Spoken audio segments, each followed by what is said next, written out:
my signals crossed and I thought I was looking for Paula and I was looking for you. And the neighbor knew Paula. Oh, That's right. Right down the street. I was like, Well, he grew up at the top of the street. you know what? Who's that? Rob, I'm forgetting the last name. His parents live at the top of Dividends in Emerson. Dividends in Emerson.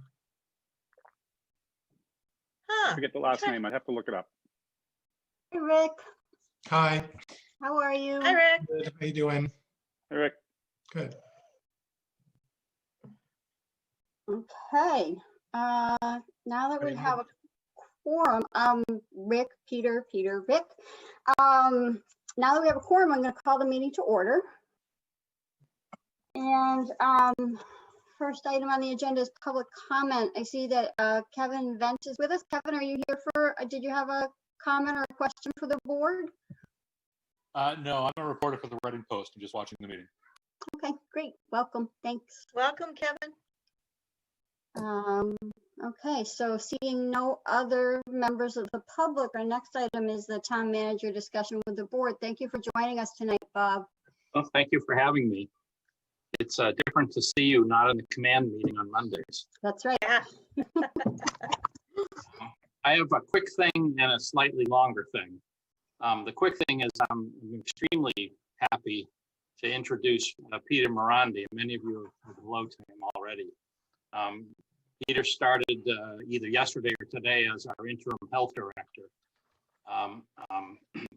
We're very fortunate that we talked him out of retirement. He spent 30 years as health director in Danvers, and along the way got the additional title of Director of Veteran Services. And Peter had the wisdom to imagine a pandemic might be coming and retire just before it started. So we're very fortunate not only to have his professional background and expertise, but also his list of contacts, if you will, is tremendous within the industry. And having met Peter in person, not just on Zoom, he is going to fit in extremely well with all of our departments and department heads. And that's the thing that's always really important to me. On paper, people can look great, but you have to sort of get a sense of them. And Peter will do very well in Reading, and I'm really appreciative that he joined. He has a master's in public health from BU and also studied public health undergraduate. So he's committed, as they say. Peter, I don't know if you want to say anything or say a few words. He said he's a man of few words. That's not true at all. I start off slowly. First, let me say hello to Richard Lopez, and I think you're a physician or I am. retired physician. Okay, Dr. Lopez, you showed up and we just jumped right into it. So hi, I kind of recognized everybody else. We had a little chat, and now I'm doing that with you. So Hi, Peter. Welcome. now it's official. Shake hands. I don't know what we're doing. Thumbs up. And I think the biggest setback I have coming into this is I know very little about Reading. I'll be absolutely honest. I don't know what it is, why I've really never gone through that town. I can't think of one thing I've ever visited in Reading, and I'm not bragging about that. I'm going to have to learn about the town. I'm not pretty sure the culture is. Peter, I was all but born here. How much time do you have? I can give you plenty of info. Well, we don't have to do it all in one night. No, I'm just kidding. Thanks. It's nice to know that there's a resource if I have to, hunt out some of the nooks and crannies. But that's that's bothering me more than anything else is, just getting some orientation about the business district and some of the more popular food establishments and other social gathering spots. And, I guess I could be considered a people person. I catch on and get along with folks pretty well, but you just mentioned an intersection, Kevin Sexton, and no clue. I mean, in Danvers, you get to know, the streets and most of the houses on the streets too. So I'm looking forward to getting up that learning curve as I'm able. And you guys know it's not a secret that I'm coming out of retirement, but we did make a commitment to spend winters in a southern state. So this is really going to be an experiment in how to, get along remotely. And I'm going to count on the technology. I did meet with Kevin, our tech person, this afternoon. He was great. And I'm confident that it can be done. I'm sure it's being done all over the place. And I'm looking forward to jumping into that. That's mainstream as well. So that's all I have for now, but you folks can count on me. And I know, and Bob stated this too, I was glad when he did that. This is a 24-hour, 7-day-a-week, 365 days of the year type of a job. And I have been called out on crazy things all hours of the week. And so you can just feel free to do that. I'm going to be getting a phone soon from the town, and I'll do what I can to help. And I guess that's enough for now. Thank you, Peter. I'll just jump in. I just want to first acknowledge that Laura Vlasic is here. Hi, Laura. Looks like you're here twice, actually.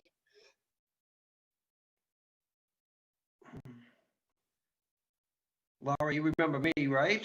Laura, can you hear us, Laura? We can't hear you. Well, maybe she's having a little technical difficulty. While oh, Can you hear me now? yes. Yeah, there you go. Sorry. Hi, Peter. Yes, of course I remember you. Laura, How are you? going pretty I've good. known you. Yeah, no, me, Peter, go back, what, good 10 years now? Well, jeepers, I'd have to stop and think about that, Laura. I was remember the thinking about last it time today. we Yeah. spoke was by accident, and I don't want to get into that Yeah. right here, but boy, No, we don't need to get, some duress and dial the wrong Yeah. number, and it was Laura Vlasic. that's okay. Ah, I answered. I know you did. Nice to see you. Welcome. Okay, yeah, thanks. I just want to jump in and say that somebody coming in out of retirement for to do this, I know they're a true public health person, and I am delighted that that worked, and yeah, we look forward to working with you. So welcome and thank you. And Bob, back to you. Thank you.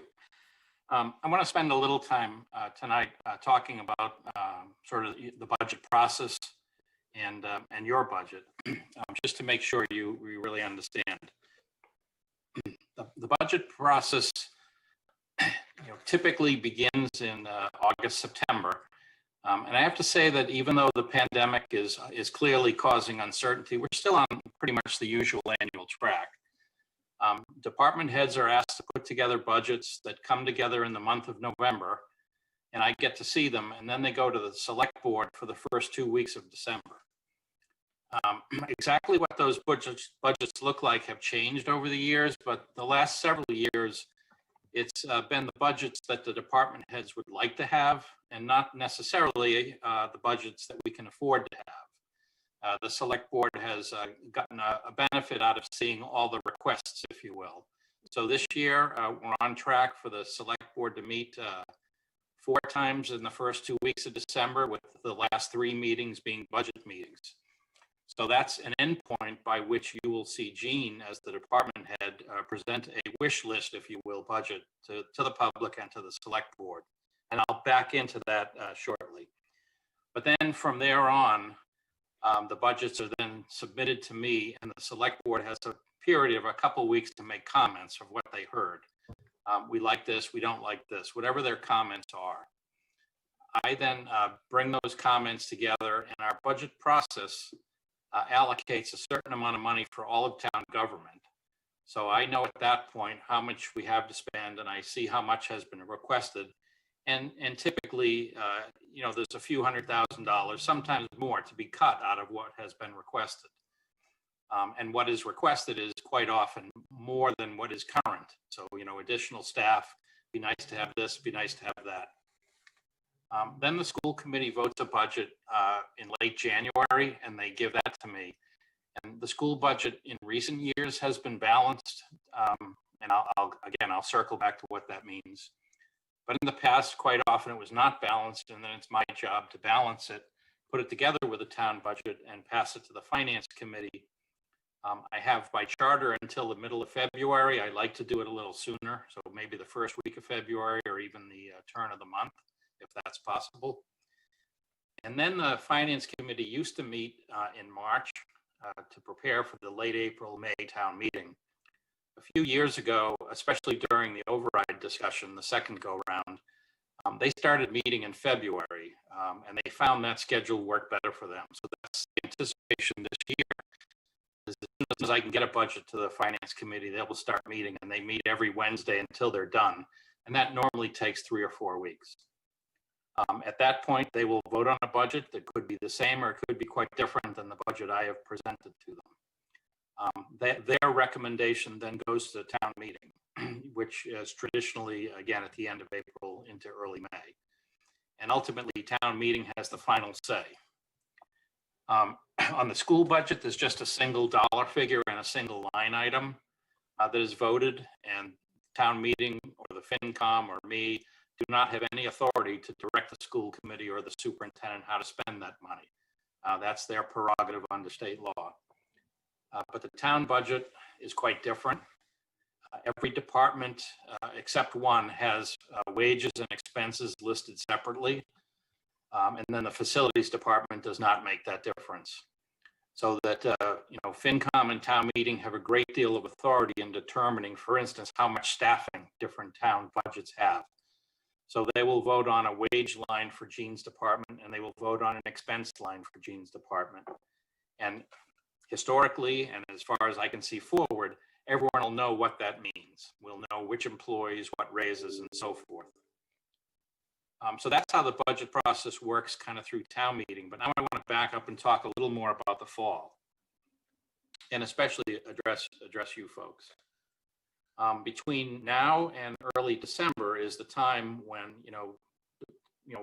draft budgets are presented. So Jean will be working with all her division heads and assembling their thoughts. In case you don't know, she has an extremely diverse department.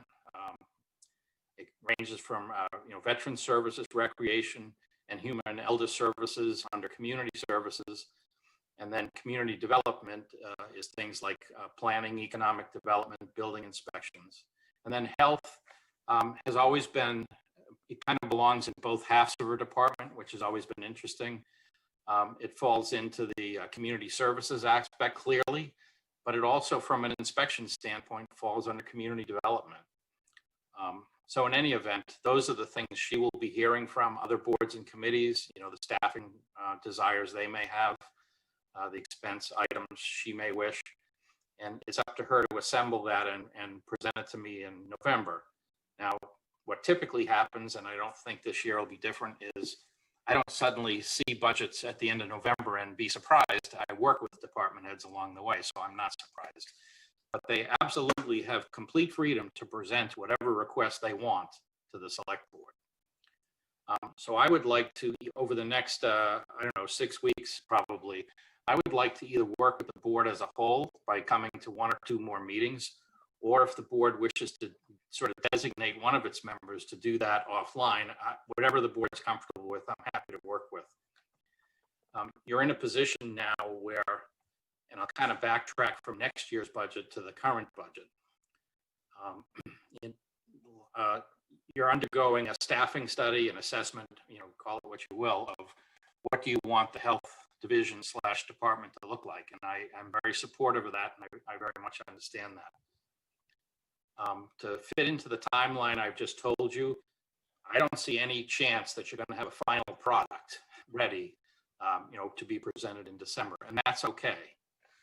The focus for you for the next few weeks should be, what is it we absolutely want to ask for right away? And that could be the current year, or it could be next year. And I've certainly heard loud and clear from many members and the community at large that a health director seems to be a desirable thing. So I'll wait to hear from the board, but I'm certainly open-minded about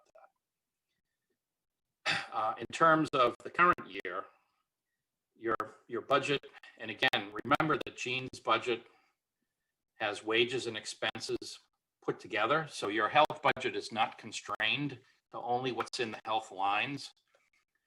But your wage budget had $30,000 extra put in last June just because we didn't know what you might need. I don't think there was any additional expenses put in because we put a lot of COVID expenses in other locations. Additionally, I've requested at November town meeting upcoming for an additional $50,000 of wages and an additional $20,000 of expenses. You know, the 20,000 was more than I saw what you thought you'd need to do this assessment, but it never hurts to make sure and have enough.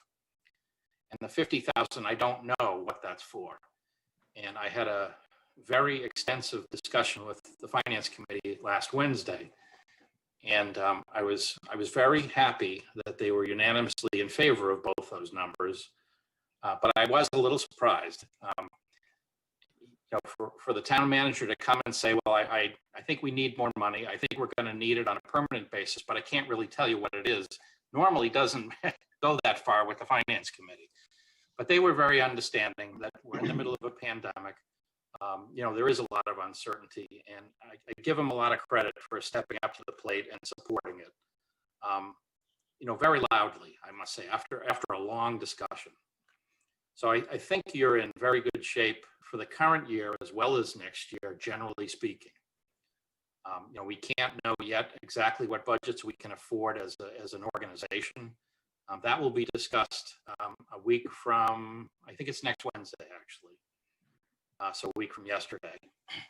I have an idea, order of magnitude, and it's not a terrible budget, but it's certainly not a good one. You know, we'll do the best we can. And I alluded to earlier that Jean's budget is, you know, many things combined. She does have unfilled positions. She does have some expenses that are less than, you know, imagined several months ago. So there is additional flexibility there. You know, we like to just spend health money on health, but there is additional flexibility should the need arise. So the long and short of the whole budget story is I would really like to involve the Board of Health in any way that you're comfortable.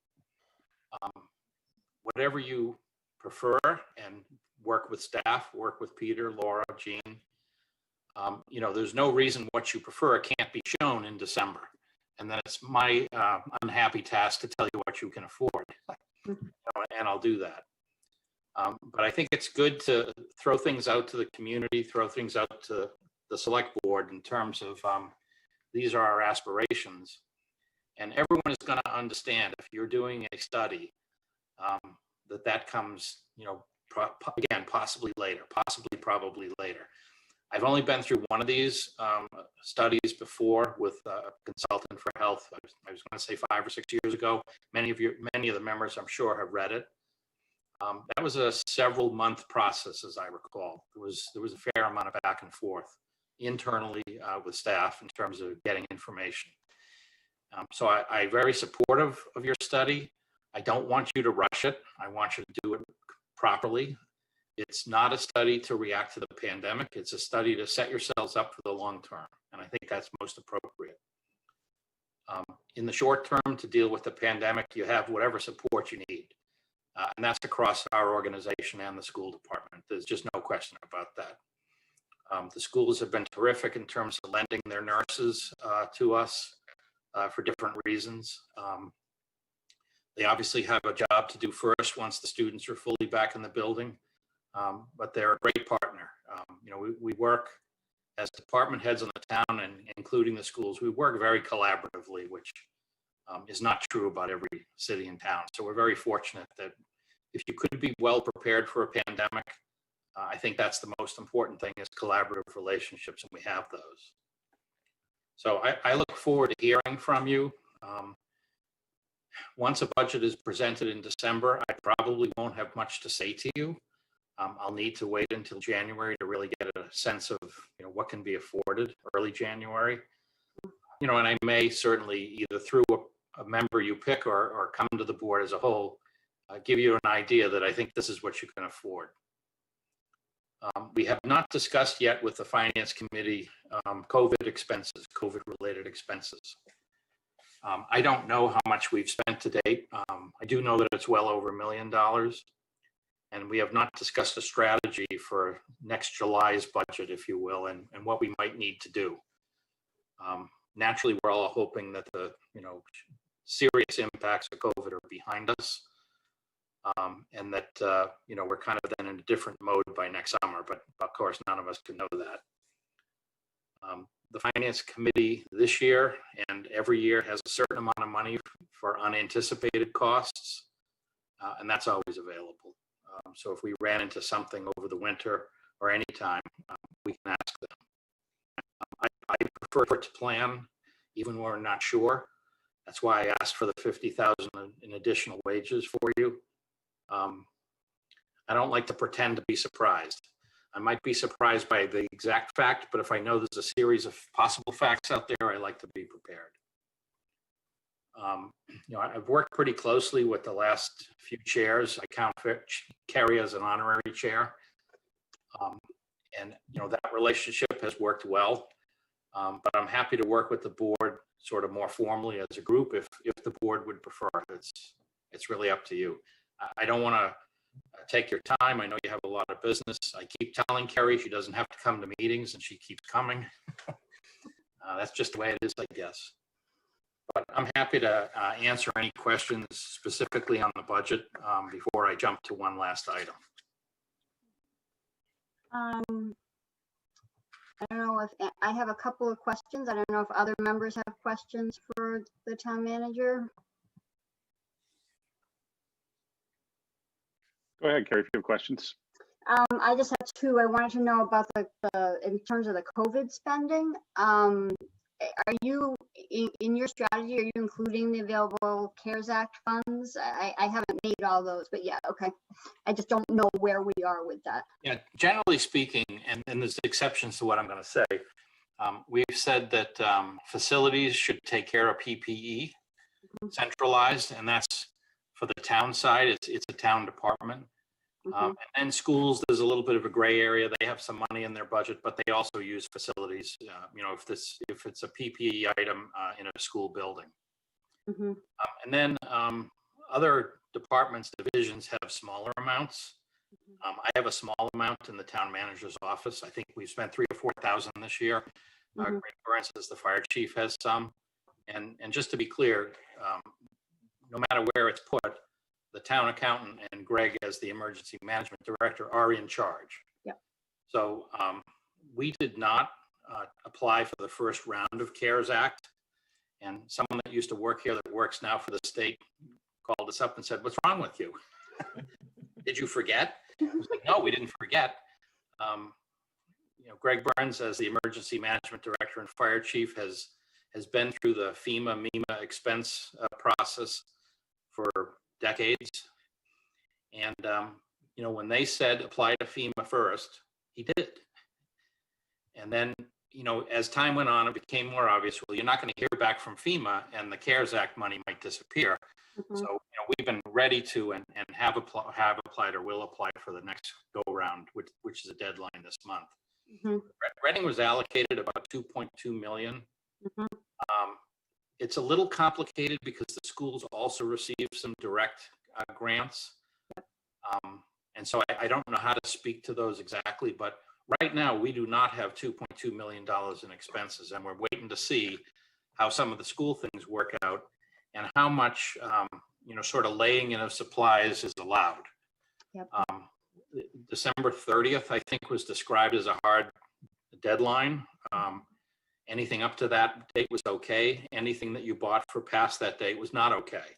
But in the last couple of weeks, there's been a little softening of that, and there's been some allowance for sure. You can lay in X number of months of supplies like PPE.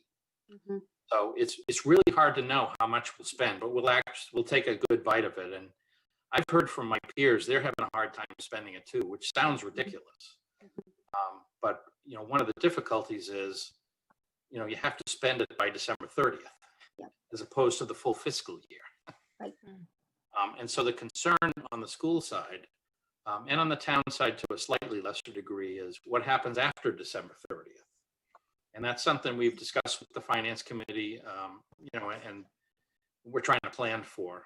And that's why part of the request to November town meeting is to add additional funding to the COVID lines in the town and the school budgets. I don't remember the number, but it's much more than we asked for in June, just to take us over the second part of the year, as may be needed in case there's no more federal money. Right. Okay, thank you. And then my other question had to do with just procedurally, if there were dollars in the health department budget that were unspent by the end of the fiscal year, do those revert to the general fund? Do they remain to the department? Can you talk about that? Yeah, you have sort of two kinds of money.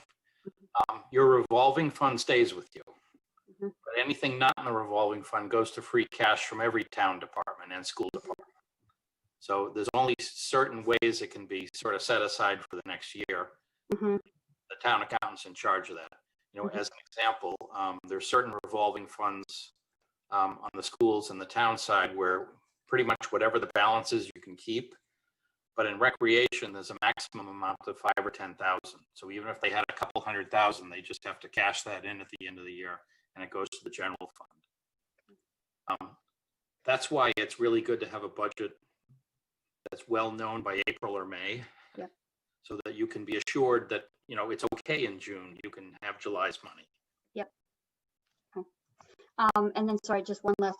In terms of the CARES Act, I'm realizing I don't know what's the guidance in terms of preparing for possible vaccination clinics. Are we to be laying aside clinic supplies, or is that considered to be part of the package? No guidance yet. Yeah, there's been no guidance on that. It's certainly something we've worried. From command meetings, we've worried from several different angles about how to prepare for this. And Yep. No, just wanted to clarify and make sure that everybody else was kind of aware and on the same page. So our approach from April forward was, and I kind of surprised some people, don't worry about the money. Do what you need to do. And I was accused of having COVID when I first said that. That's not a normal Reading thing, just spend money. But this is one of those things. That's what you have to do. You ask the questions later, you find the money later, you just do what you need to do. You help the people that need help. Obviously, our first impact pretty heavily was the elder housing in town. And, the budgets didn't matter at that point. No one thought about them, and that was the right thing. So I'd have the same philosophy going forward, and then I'll take the heat for whatever financial aspect there is that needs explaining. yeah, it's very difficult to budget like this with no idea of what is coming or what you might need to prepare for. Very difficult. Anyway, I was glad to see the governor produced a budget yesterday and asked the legislator to vote by Thanksgiving. I don't know how a government entity can operate without a budget, but they've managed, and it's the same philosophy. Yep. Not that important right now, Yep. and I get that. Okay, thanks. Were there other questions? This is a new process for me, so Yeah. I'm learning as I go. That was great. Thank you for taking the time to walk through that. Yeah, very helpful. Okay, can I take this onto the board on whether we want to work with Bob as a whole, or whether we want to think about designating someone? Can I ask a question in regards to that? I think ideally, the board as a whole would probably be preferable. I think it'd be valuable for the board to go through that process and kind of be able to ask questions directly of Bob. However, I wouldn't want it to hamper the process and draw it out and make it longer, Bob. So what's your take? You think it's still everything stays on track if you're coming to a meeting or two and kind of fielding questions? And part of that is your meeting schedule. I understand your next meeting is, I think it's like November 5th or something. Correct. It depends on how often you need to meet or want to meet. I would also prefer to work with the board as a whole. And so maybe at the very least, we agree that I should come in November and see the board. But then if some member wants to be designated to have discussions with me leading up to that, any one of you, it's fine. What's hard when I just talk to the whole board, as you well know, it's very hard to have a discussion that's not posted Yes, and planned. yes, I can't have a discussion with all of you except at your meetings. yes. Okay, that approach sounds really good. To have, it would make sense to have the chair work with you, and then have you come back and report what you guys have been doing at the November meeting. That sounds perfect. Okay. And I do want to advise you one thing. I sort of alluded to it, but I may not have been as clear. The 20,000 that is being requested in the November town meeting for your assessment, I know there was no last discussion about funding that with the revolving fund. It's not an allowed use, according to the town accountant, to pay for a study out of the revolving fund. So we're finding a different way to do it. That's all. Thank you for raising that, Bob. Thank you. Okay. Okay. Any other questions for the manager? I do have one more topic. Oh, right. I apologize. You said that. Yes. Any more budget questions, though, or comments? Peter, is this the same as Danvers or different? I mean, there's similarities in terms of, hearing from department heads and then running it by the select board to the finance committee and up to the annual town meeting. It seems like it's on the same timeline. I mean, I have no sense for what the budget was in the past or anything at this point, but, I think I'm a pretty quick study and we'll get some things together. But yeah, the process is very, very similar. Okay. The only comment I'd make is I'd want to, thank you, Bob, for bringing Peter on board here. I made a comment at the last meeting that I know very well how slow town government can go, and there was definitely, we felt, at least as a board, that there was an immediate need to bring someone like Peter's talents on board. So thank you for your support. I know you have been very supportive of the Board of Health since day one. So I think it's a good thing for everybody moving forward here. I think it's going to just make it work a whole lot better as we're doing that study in conjunction with it. So this is going to work out well. Thanks. Yeah, I appreciate the comment, and I'll just say, some of you know better than others. You're right. Government is slow for a reason. I can want the same thing you want, but it doesn't just happen. So we all do the best we can, and the pandemic has certainly made that a little more complicated. Yeah, and I said this to Bob individually. I'll say I do appreciate the effort that he's put into getting really wise about public health and how it works in other places, and dedicating some time and effort to that during an extra busy time. I very much appreciate that, and yes, I'm happy to have Peter on board. I think that Reading will continue to be well served, and I do want to thank the manager. It's been Welcome. My pleasure. The other thing I just wanted to mention tonight, and I think Carrie said it was discussed briefly at your last meeting. I do want to visit the board probably on your November 5th meeting. If you meet sooner, I might be able to do that too, and discuss town hall. So right through today and through the next couple of weeks, town hall has operated really quite well. I'll say informally. Some of our divisions, such as the building permits section under Gene, is probably up 40 or 50% compared to normal volumes, and they haven't missed a beat. We have not allowed the public in the building almost ever, once in a while, but we have taken advantage of the good weather and had folks meet us out in the courtyard. There's tables, there's chairs, sometimes the parking lot, sometimes walking around the downtown, and taking care of their business that way. The frequent customers adapted to that really, really quickly, and we're very appreciative. I'm a little bit more concerned as the weather gets colder that style is not going to work clearly. And just in the last week, I've started to hear a little more from our infrequent customers that might come to town hall once or twice a year of why isn't the building open? And they do know there's a pandemic. So I do want to allow with your permission, residents in the building. But from a timing standpoint, in addition to the weather, since the middle of August until the week after November, second week of November, we've been in election mode with a little bit of a break in the middle. So, Peter, we had a local election also in September, so it was extremely busy. And we've had election staff literally all over the main floor, socially separated and masked, but nonetheless, we've had 30 to 50 people in hallways and rooms that are not usually occupied. So I couldn't in good conscience imagine that the public could come in the middle of that. And in addition, we're doing a building security project. So we've had building security staff in other portions of Town Hall. And I have a little more flexibility with moving them around and limiting their hours. But for elections, they came first. So I do want to have a discussion with the board, and I'll provide you with lots of paperwork in advance. Here's the training staff has had, here's the rules we're operating under. We understand what the CDC guidance has been on offices, and we've been doing that reasonably well, not perfect. As an example, I have an office and I have another office right outside my office, and there's usually 3 of us that work there.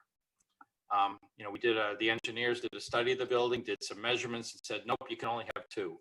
So 99% of the time, we've had 2 or less in that space. I've been in one room, another staff member's been in the other. We wear masks when we're leaving our space or someone's coming into it, but otherwise we're totally, alone. We're also going to have a need in the winter to, have 3 of us there a little more often. And we're going to have to ask you some questions. There's only 1 or 2 spots in Town Hall that we can't safely distance employees 6 or more feet apart. I do want to talk to you about that in November also. The other area is technology, and obviously they can work remotely as well as almost anyone. So I'll work with Carrie or whoever you designate in the meanwhile to be well prepared for that discussion. And anything the board needs to hear. I'm very familiar with how you reviewed the library plans. We'll have as many similarities as possible. We know that we're going to need to produce contact tracing information should it be needed. Yep. So we'll be taking attendance in the building, with or without the public. Yep. The question is what other things to do other than the checklist, for instance, that the library has. Right. I know some town halls that have opened part-time are doing temperature checks. I know that's not always something people want. Yep. And I'm also highly aware, as Carrie knows, 4 weeks ago, it was clear to me the direction we were heading in, in terms of we're still a green community, but we'll keep our fingers crossed. So I'm well aware that my request is at odds with what's going on. And I'm very open-minded to whatever discussion you want to have. And a couple of town and city halls have reclosed after being open for a period of time. So I want to do this thoughtfully. And I have to say, in conclusion, we are not seeing a heavy demand or even a mild demand for opening the building. It's just been a couple of people, and I'm really shocked at that. Some of the folks, a handful of folks in town, enjoy visiting Town Hall. It sounds a little odd, but they do. And one fellow was here almost every day. It was really a social outing for some people to say hello to different people, and almost always we enjoyed it. Those people, I worried about them. So, there's still a couple we call on a regular basis, but they were great about understanding, nope, I can't come socialize. And it's going to be a long time since I do that. And otherwise we have enough, online bill paying and other, remote services that, the staff has been great. They've really been extremely productive. With maybe a week or 2 in April where things slowed down a little as we kind of adapted. So it's not an urgent need, but I really would like to discuss it with the board. Thank you. We'll be happy to have you back on the 5th to talk about that. And I'm happy to talk about guidance in advance with you as you wish. Okay. Because boy, do I know that guidance now.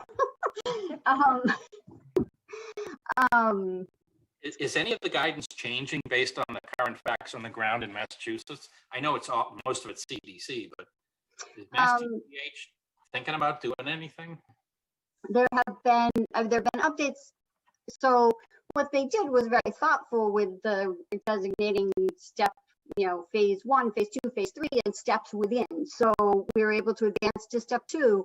So there hasn't been a lot of change. There are tweaks, and Laura can attest to this as being on some of the local public health calls, the twice weekly calls that happen. Because as questions come up, different local folks might raise something and say, yeah, we're gonna adjust this, or they'll release information and tell people that, we've looked at it, and I think one tweak was they said, well, hockey could maybe do 2 groups of 25, one on each side of the center line. So there are tweaks, but not new guidance. There was new guidance. Desi said early in secondary education said on Tuesday that they weren't going to issue any more guidance. There were no plans for new guidance. And then guidance came out either that night or the next morning. And I'm sure the staff that said that were a little chagrined. But that was specific to things like wonderful. Thank you. Thank you, Bob. Thank you. Joining us. Have a good evening. Have a good night, Bob.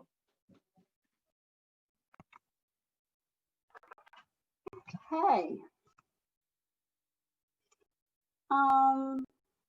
So next on our agenda is election day preparations. I haven't seen anything more from Laura Gem since the discussions about modifications. Paula, I know you were at command. I don't know if it came up there. It didn't, actually. It was mostly about the schools. Yep. Okay. So I mean, as far as I can reach out. I'm happy to reach out to Laura and see, if there's anything she needs advice on. I mean, she did such a wonderful job the last time, and I know she tweaked a few things at the field house. I don't know what those tweaks were, but I can reach out and ask her. Yeah. I'm just trying to look in my email and see if I missed something. She may have resent. I don't think you did, Carrie. The tweaks she made were largely around the issue of people not knowing their precincts. Mm-hmm. And the setup in September kind of assumed that you would know or hoped that you would know. And so some people had to walk quite a distance when they picked the wrong line, whether it's precinct 1 to 4 or 5 to 8. And of note, some of our disabled residents are used to parking under the bridge between the field house and the cafeteria or the high school. And for those that did that were in 4 certain precincts, they had to walk all the way around the building to another opening that no one is used to using. So what the town clerk suggested was, that's a bad idea. Let's not use that door. Even though it's logical in some ways when you look at the floor plan, people shouldn't have to walk that far. So that's the major change. Everyone will now enter through the traditional front area near that walkway. There was an entrance and egress change too, but I'm not sure exactly what they were. Is that it? I thought it was a general. That's the main point, yeah. That's the main point, yeah. Okay. So that everyone will be entering through the regular point, and then there's some flow management that happens to direct people to precincts 1 to 4 versus precincts 5 to 8, and then flow to exit. So folks can still exit through the parking lot doors in the same fashion. It was the entryway that needed to be just modified to accommodate that shift. But yeah, it made more sense. I think she was very clear that it hadn't worked the way they had hoped for folks, and they certainly didn't intend to. Oh, there's Laura Jen. Oh, she heard us talking about it. Yeah, your ears were burning. Hi, Laura. You wish Welcome. for her and she appears. That's amazing. Hi, Laura. Hi. Welcome. I knew you were talking about me. Ah, No, I was watching and I just thought I would join in and answer any questions. okay. Thank you. Did we do justice to the changes? Pretty much. There's just one thing that I just wanted to show you that's a little slightly different than what we talked about at command. Mhm. If I can pull it up and maybe share my screen, Sure. just give me a second to open it up. I'm sorry to jump in and intrude, but I just wanted to make sure all the questions got answered. No, so No, glad you did. Susan, you're most welcome. Thank you for Anytime. popping in.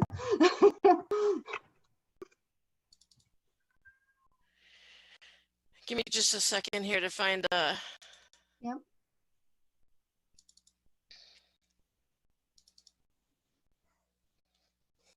How are you doing for help for the elections? So that's what I'm working on right now. I'm more concentrating on getting help for early voting. If everybody that has said they're interested in helping is still going to stick out and work with us, we'll be in good shape. Oh, good.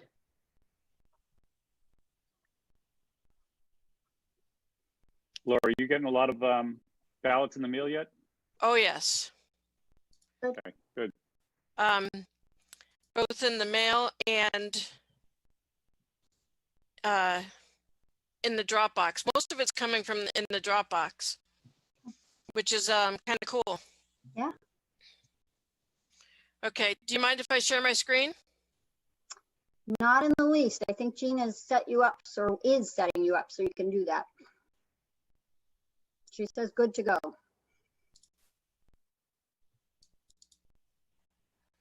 Ooh. So can everyone see that? Yes. Yes. Okay, good. So one thing that's slightly different than what we had talked about it in, no, this is not the right one. All right, let me, I have so many different slides here. And take your time.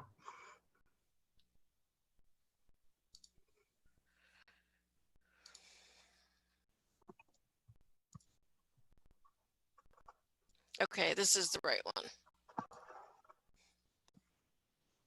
Okay. So the one thing that's slightly different than what we had talked about when we were talking in command, I originally was going to have precincts 5 through 8 come in this door, and then 1 through 4 come in this door. Right. And then one thing that Bob had mentioned, and I totally agree, is that coming in this way would have meant that 5 through 8 would have to walk all the way down through here, down through the center, and then up. So, which is quite a bit of a hike for some of our voters. So what I've decided is that 1 through 8 is going to enter in the same door. We're going to have 2 lines coming in. 1 through 8 will enter in through this door. See where these little guys are here standing? There'll be someone here with the radio, someone here with the radio, here, and then out in the lobby. And then as a position opens, like for example, precinct 6, this person will call to this one and say, I have an opening for precinct 6. And then somebody from precinct 6 will walk down this way, and then they'll exit out this door, out into the parking lot. And through 4 will come in down this way and then exit out through the parking lot. There's plenty of room for everyone to walk this way, as long as we only have one person waiting at each precinct. Okay. So where there's an access where people will be waiting.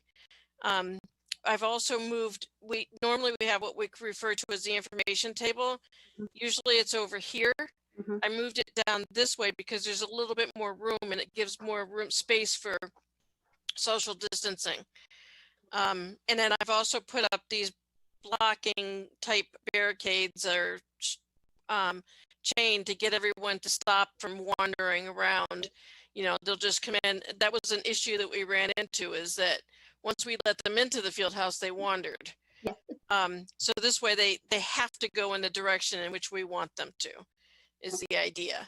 And it's just a chain. So if there is an emergency and everybody needs to get out, it's easy enough to just knock it down and go. Okay. So, and I like, thank you. I'm sorry, am I interrupting? No, go ahead. One of the things that we talked about as a friction point was, if you have folks entering in that top door to go down to 5 through 8, they'd be crossing paths with the folks exiting from 1 through 4. So I like that you have shifted to address that. Whether you intended, whether that was part of the plan or not, I mean, it was, but that's good. And I think the message just needs to be that people need to understand that voting, like so many other things, is going to be different this year because of COVID, and that they should expect that there may be some waiting, and that staff are working hard to manage the lines and have learned from the September experience and made adjustments, but still it's just going to be different because of COVID. Is that fair? Yes, that is. And also with this plan, as Bob had mentioned, part of the issue is with the handicap parking and allowing the handicap voters to come in. By having it this way, then they can continue with parking where they're used to and have a shorter distance to try to walk. Laura, is the food? So go ahead, Paula. Oh, sorry. Is the food issue all resolved too? Did that work out the way you did it? It's going to be done the same exact way as it was in September. Okay. And we don't have the issue with the cafeteria being in use? Bob, remind me, I believe that there is an issue that day, but Gail has it under control. Yeah, there isn't, there isn't school that day as far as that. Okay. The cafeteria is set up a certain way and really can't easily be set up for elections purpose, let's say. So that's why we want to stay out of the cafeteria. Yeah, there was also the food distribution that was happening at least. Yes. Yeah, I want to say that they changed that to Wednesdays, at least for that week. Okay. Does that sound right, Laura? That I think so. Yes. Yeah. Gail said she had it under control. So Right. Great. So then the parking isn't under the bridge is no longer an issue either. Right. So one question I have, Laura, this is great, by the way, inside. I think this is going to work very well. What about outside? My guess would be that there's going to be lines outside. There's going to need to be traffic flow. Is there a plan to have more police on site? Yes. Definitely be more police officers on site. There'll be, as always, there'll be one here. This officer that's stationed here his job is to keep me out of trouble. There'll be a few outside kind of control, doing line control or crowd control. One of the things that we found in September is the line that came in this door went out the building and wrapped around the building all the way through towards the end where facilities parks. And again, part of that was because of the social distancing, but it worked out well having the line wrap around. The only thing we have to do is just hope that we have decent weather, that there's no rain. And one of the things that we're going to kind of advertise, like, be prepared for the weather because there will be outside waiting. Jane and I have already talked about putting some of that out on social media as it gets closer. Perfect. One of the things that we are going to do is at the two entrances coming into the lobby, there'll be a 10 by 10 tent. So there'll be a little bit of coverage. The hope is that the lines don't get too long. Considering how many ballots we've mailed out and how many hours we're offering for early voting, I have a feeling there's not going to be too many people at the field house. Perfect. Well, that's definitely the hope. That brings up, that's an interesting thing with the tents. Does the town own a whole bunch of tents by any chance, Bob? Yeah, we do. Recreation has a bunch. We can always borrow some from people in town if we needed to. But the consensus, and Carrie will remember, is not to have a lot of tents because tents attract people to come wait under them if they need to, and we don't want to attract them. We'll do that as a convenience for one tent each is how we left it, and those are easy to come by. Okay. Yeah, it was very thoroughly discussed. We talked about a lot of different options, and planning kind of took it on and yeah, I think in terms of that outside piece for it. And yeah, I think that worked out. Sorry, Laura, you were going to say something. Part of the reasoning for having the one tent on each entrance is to use it for signage. Yes. You know, precincts 1 through 4 enter here, precincts 5 through 8 enter here.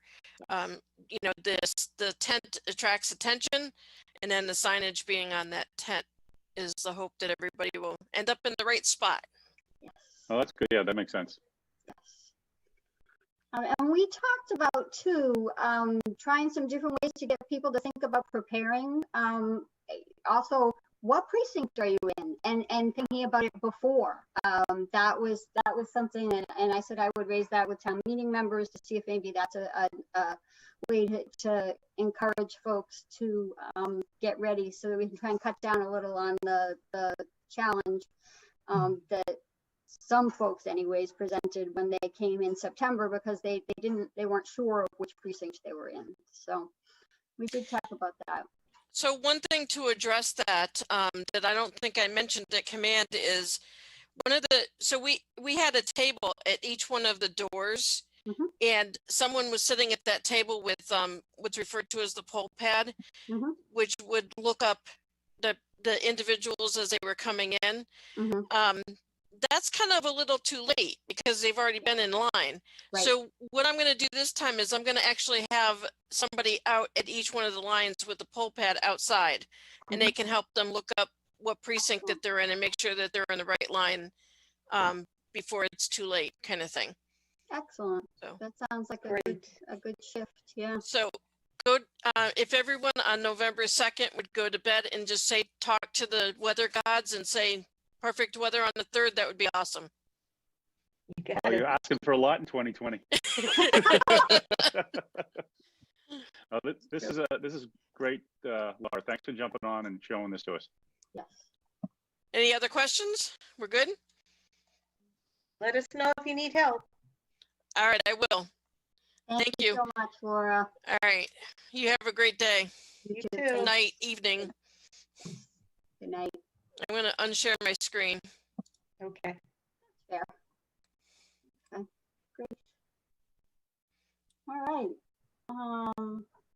So then moving on, we're finished with that topic. Moving on, our next topic was we had moved from last week's agenda a discussion, a brainstorm we wanted to have about what kinds of supplemental services we might need for supporting the department in its current state. Were there any particular things that folks had thought of? I think it might be interesting and useful for Peter to hear what the board is thinking. This is Rick. So I had thought that, you know, in the steady state of the health department doing food inspections and routine kind of business, that's sort of pre-COVID. Back when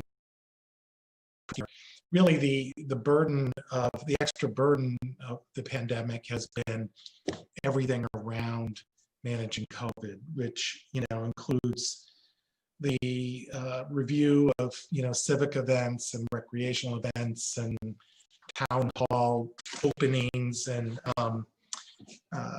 you know, maybe consults with the school or,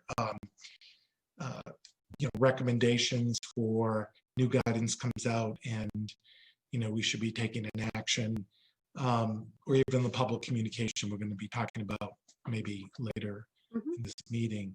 So there's this whole bundle of COVID-related activities that have been added on to the health department in addition to everything else they do. And so one idea would be to carve this out and have that work be done in large part by the supplemental service. So that was one idea. Were there other thoughts? Kevin, Paula, Jerry? Well, I know one thought that you brought up in the past, Kerry, is grant writing as well, too, right? Yeah, I mean, if there, if there were grants that were available, that would certainly be something that would be great, or even just someone looking for grants. Are there grants that we're eligible for?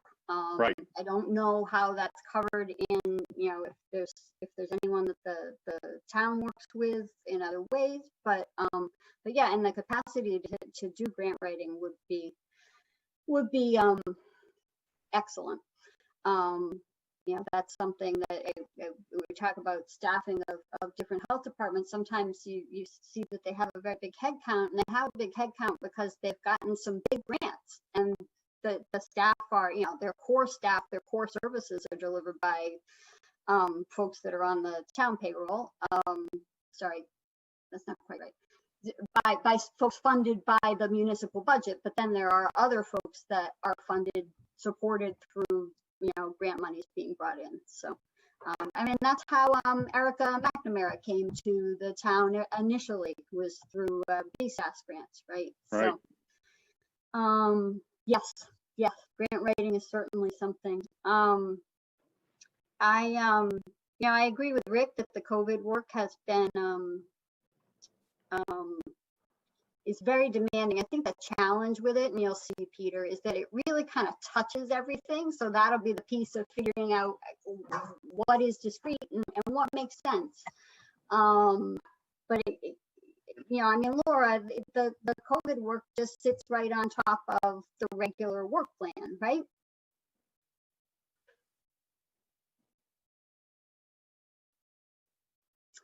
She's unmuting.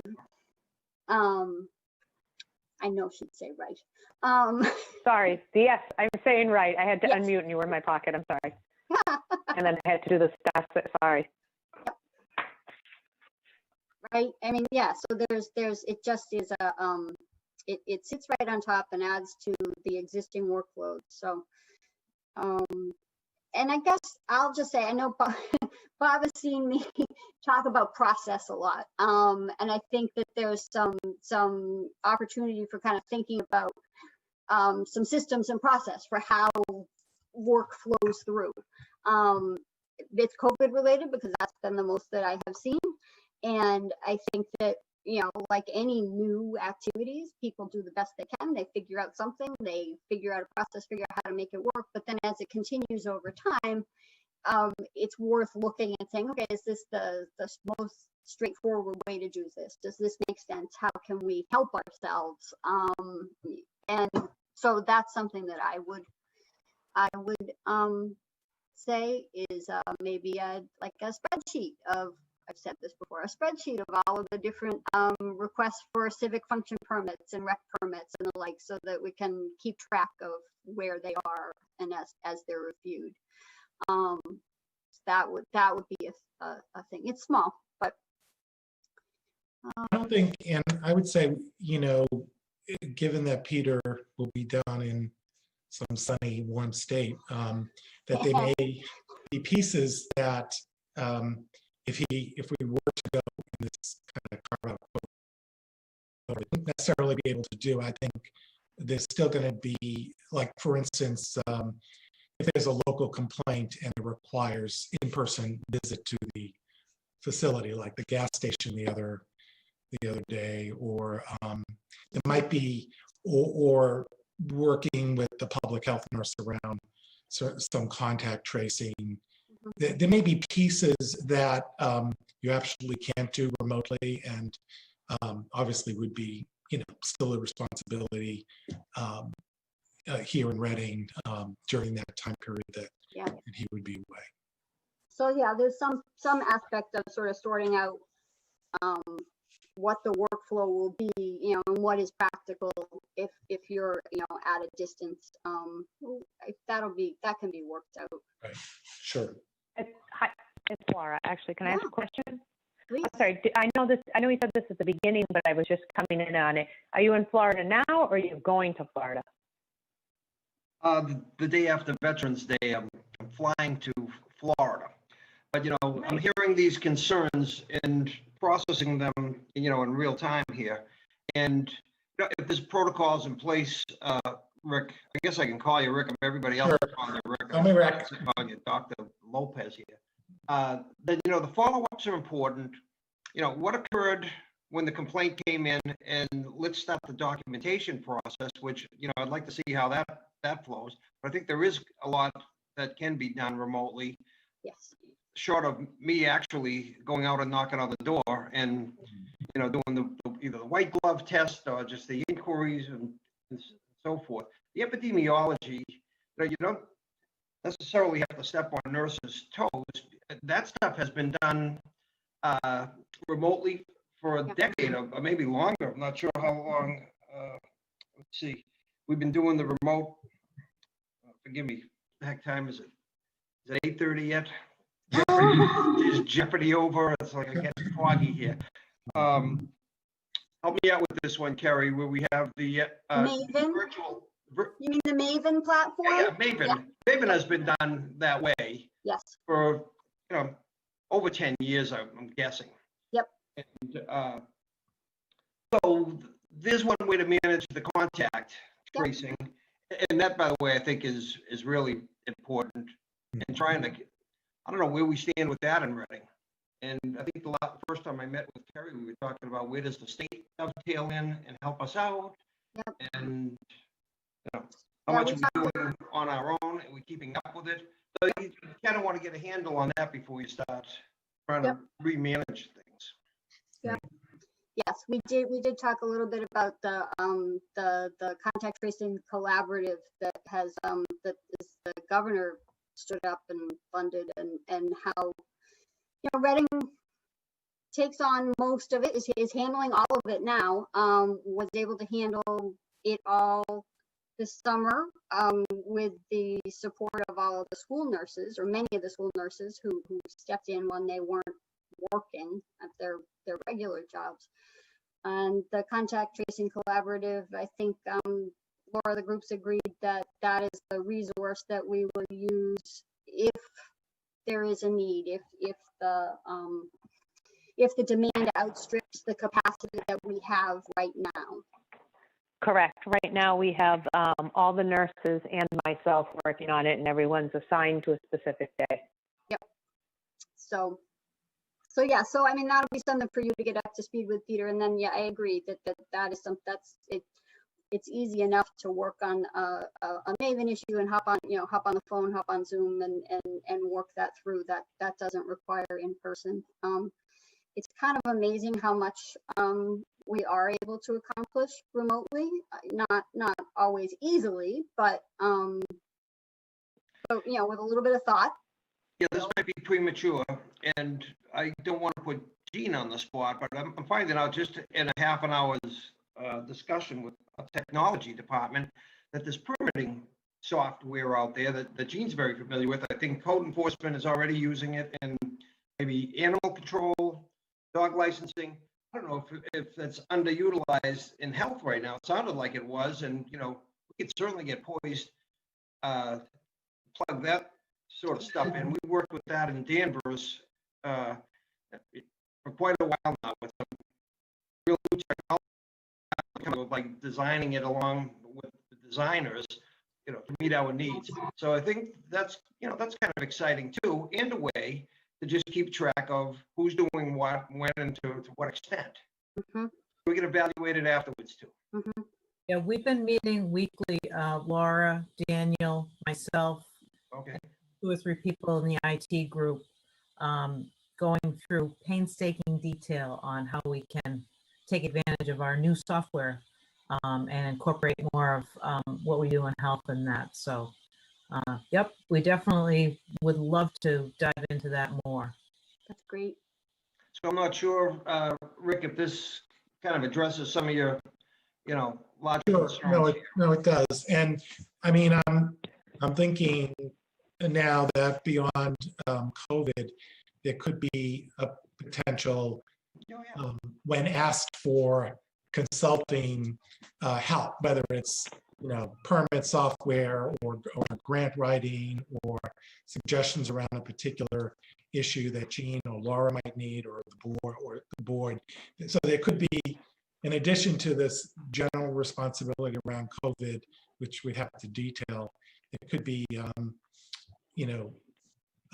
specific things that we ask that are very discreet, because I think it's important in setting this up, the supplemental services, that we everybody understands the clarity of roles, so that people aren't stepping over other people and it's confusing of who's responsible. And that's why I think being very clear about it's important at the get-go.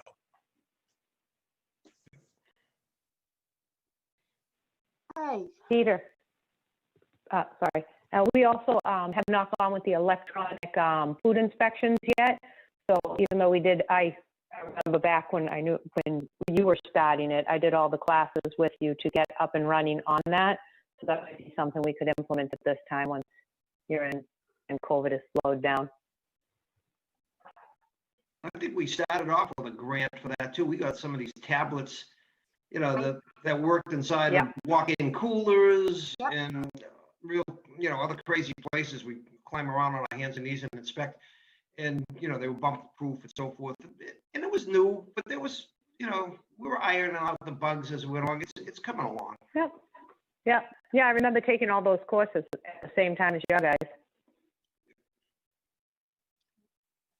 Okay, any other comments about this sort of list that we were talking about before I move us on?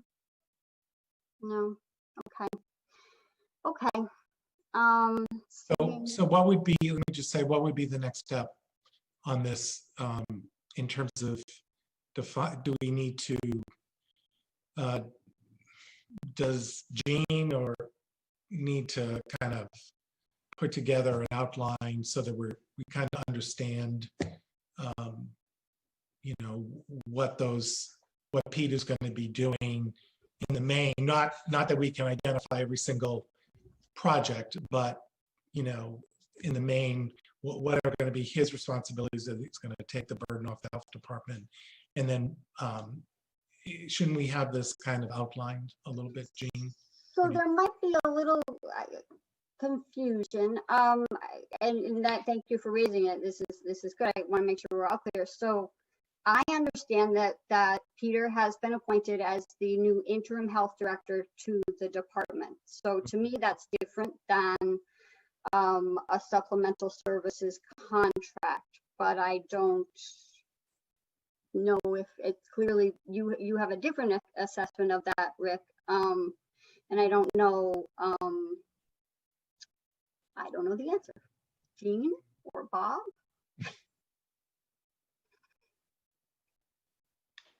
Jean, you want to, I could chime in here and just enough to keep You're muted, things. Jean. My mute button wouldn't work. I wasn't buying more time. I think in a way it's both. Yeah. I think that Peter and I have not even had a conversation. So you are having this conversation with him before I am. Yep. But I think when we get to work and we start figuring out the pieces of this, it's going to be that at this level of a public health director, we're going to get expertise and experience and context, as Bob was saying from the beginning, that will automatically bring us closer to where we want to be. Mhm. And maybe for the November 5th, I can give you a better picture of what that really means. I'm very confident that we're going to get there, but the detail, I don't want to misspeak. Okay. That makes sense to me. Sure. I think what I just heard was, Rick, give us till the 5th of November, Yeah. and we'll come up with some an outline that we can then sort of sink our teeth into a little deeper and start to take that apart. And that outline is, I'm expecting it'll be broken down into maybe a half a dozen programs that would range from environmental health and public health nursing and community sanitation, and look at some of the elements within each of the programs, and try to decide how you want to shift them, add others, and so we can pull something together. And unfortunately, the way it's formulating in my head. It's probably gonna be a, local public health 101. Yep. This is what we do, and this is one model, and we can Yep. shift it around. Yep. Go home and think about it, and we'll pull it, it'll be a living document. Great. That'll be great. I think part of your concern, Rick, is around what you said earlier, right? So making sure everybody has clear defined roles from staff to board level. So I think that's definitely part of it, Peter. And we're going to be leaning on you for your expertise in that field for doing it for so many years.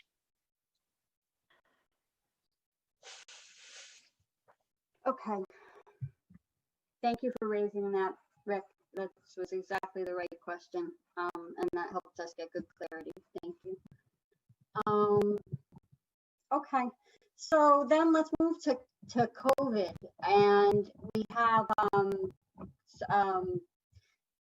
Command actually met this week, and Paula was kind enough to go for me. I suddenly had to be in 3 places at the same time, and it wouldn't work. So, how was Yeah, Command? Carrie, come on.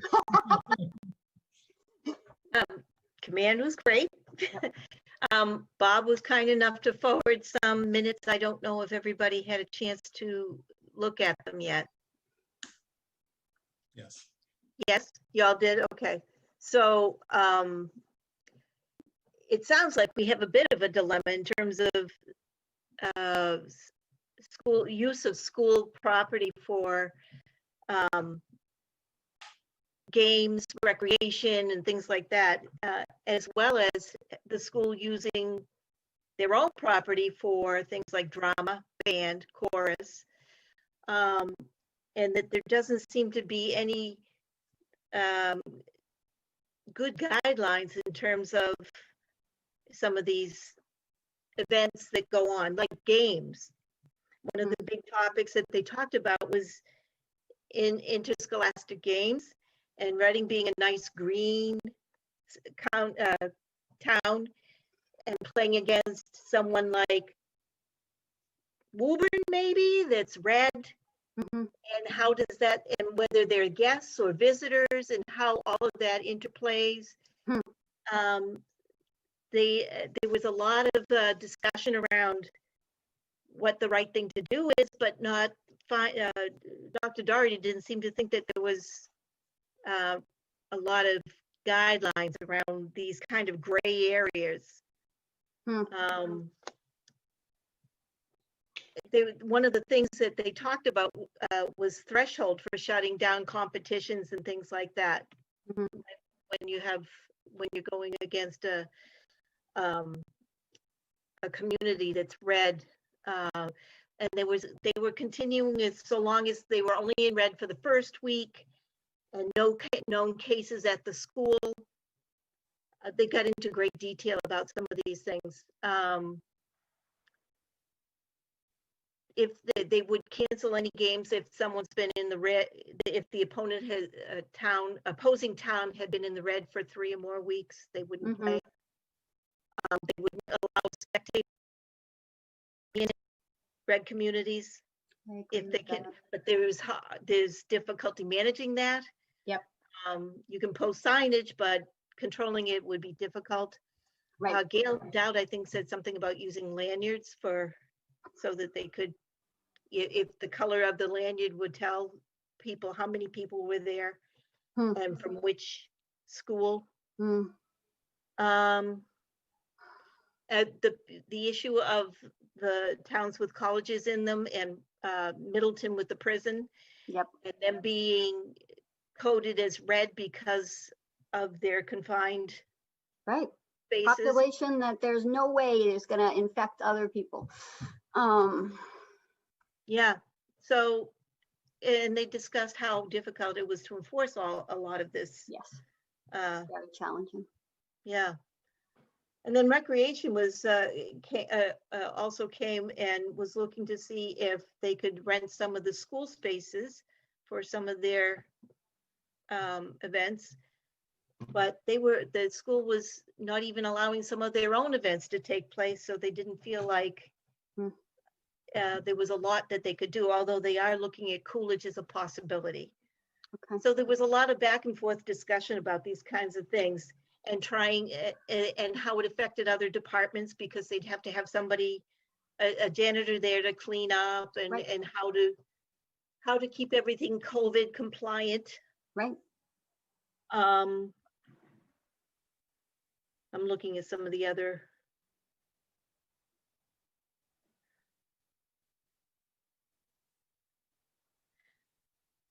Yeah, they haven't, the chorus has been singing outdoors, even in Yes. the rain.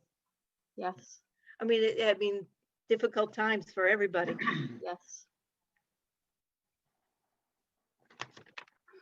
So there were no real conclusions that that they arrived at, but they are continuing to keep the discussion open to see if they can try to come up with something for extracurricular activities for the kids in town. Yeah. And they were also looking into the use of Boston Prep. And it's very complicated. Yeah. I mean, my memory is that space is always an issue, sort of trying to figure out how to figure people out and get people on fields and in gyms and this and that, and then add in the complexity of social distancing. Yeah, I can see where that would really make it quite complex. And then even looking into the fall and winter, when some of the things that are happening outside now can't. Right. And there was that was the updated guidance that came out, was about what do you do about some of those activities that are happening outside, and you know, what do you do about the singing, you know, and what do you need to do to shift them inside? Yeah, there's a lot of downstream effects, as my boss says, to manage with this. Right. You know, and I'm looking. No, it's unfortunate on the intercity athletic games. You know, I saw from the minutes there was kind of very creative way of looking at when a Reading Just went off. when a Reading team could play another city's team. You know, if they've been red for 2 weeks, but you know, or 3 weeks, and then they would do this. And so it was a creative approach, and it's well beyond what the athletic guidelines that the state put out, because they just talked about playing the game, not this intercity thing. Right. Too bad that, isn't there some Massachusetts interscholastic athletic? MIAA, yes. MIAA, yeah. That would be, at that level, they ought to come up with something like that so that every city and town is sort of playing by the same rules, and you know whether a game is going to be canceled or not based on who you're playing, and whether you know, I think it's great that Reading has come up with an approach to that, but I could see it be confusing to other cities and towns who might have different rules. Right. I can a little bit to that. MIAA is part of the group that EEA, Energy and Environmental Affairs, who issue the athletic guidance. So MIAA is part of their working task force and has weighed in, which is part of why the MIAA guidelines track so nicely to the EEA guidelines. It's excellent, because they don't all. And this did come up on the, I'm trying to remember if it came up on the call I was on Tuesday or a meeting it was in yesterday. Somebody did ask about this. Could EEA offer some guidance on how do you address this? And they were going to take it back. They had already had some preliminary discussions, but they were going to take those questions and feedback back. So I don't know if they'll come up with some more information for folks. They do tend to be, EEA does tend to be pretty responsive to things. You know, we've seen them shift different sports to different levels and the like when they get different feedback. So, so there may be some assistance that will come forward, and I'm happy to drop an email in and add to the list of people saying, hey, this is something in discussion in our community, and if there could be some guidance, that would be helpful. Good. Well, I'm glad someone's thinking about it. Yeah. They were also talking about using recreation department, using some of the, particularly Coolidge, and starting to use hockey times so that like early in the morning or later in the evening, and trying to get out of those buildings in time to have them cleaned up and sanitized for the school use on Mondays. So they were trying to collaborate around those kinds of things too.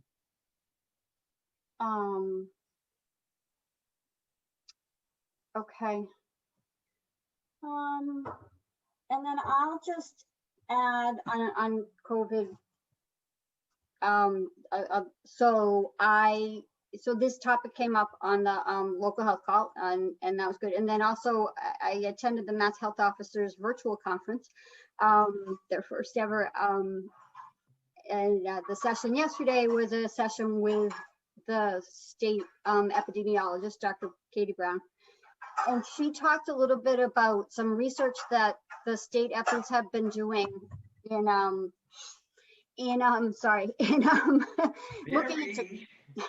looking into clusters, and looking into trying to do they did what she called a deep dive into clusters to see what kinds of patterns there were in the clusters.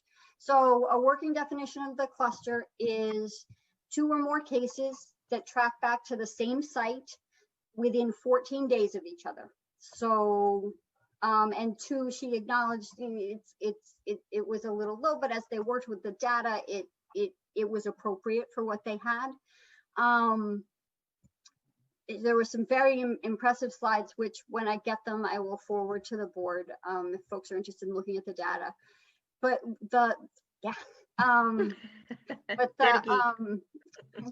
people love to look at the data.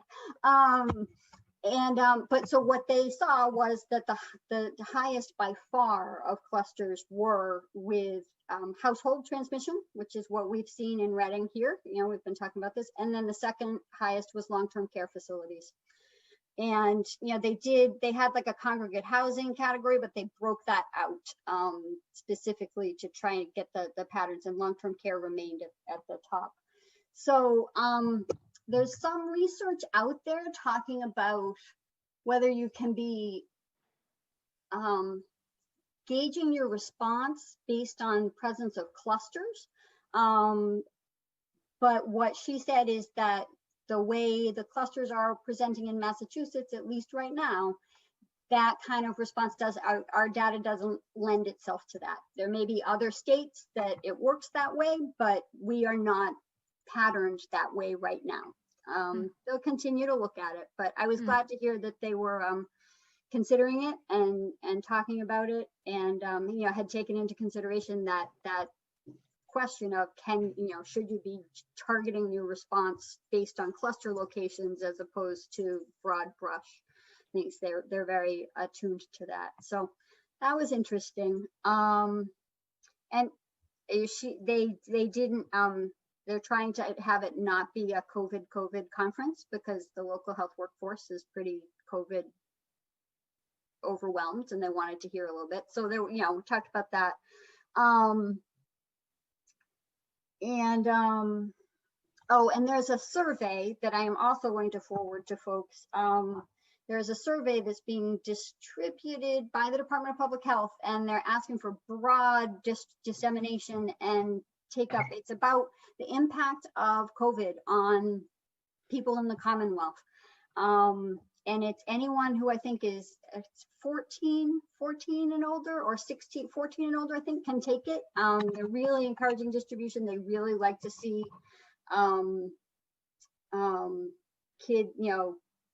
that younger age group, that say 14 to 22. So I know I'm kicking it to my son in college and asking him to pass it to his friends. So I'll distribute that, and what they'll do with that is they'll be able to do some targeting of response to particular issues that folks identified. That was a that's a good effort that they are going to. And thank you in advance for doing it. It's not that long, but it will be worthwhile. Paula or Laura, are there anything, where are we on civic function permits or recreation permits? Anything? I think we're doing pretty well, aren't we, Laura? Yep, they're all caught up, all done. Okay, good. Can I bring one other item from the command meeting? Yep. That Dr. Doherty said that he is going to be coming to the board with some advice, requesting advice around social distancing, because a lot of families are giving a lot of pushback to reduce the social distancing from 6 to 3 feet. I don't think the staff and the teachers at the high schools are comfortable with that. And I imagine there are plenty of families that aren't comfortable with it as well, but there is mounting pressure, let's put it that way. So he thought he may be tapping us for advice sometime in the near future. Absolutely. I'm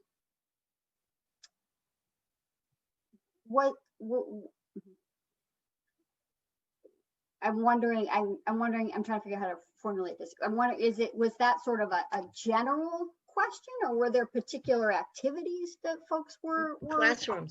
Classrooms. People want kids back in school. Okay. And I've been scanning the media, and there's a lot of that going on. The Reading COVID support group, the Reading parents, there's been a lot of back and forth about it. So I know there's a big push on right now to try to get paraeducators hired. Yes. They're having a lot of trouble doing so, especially in grades 3 through 5. And I know that's where Exactly. you're getting a lot of that pushback.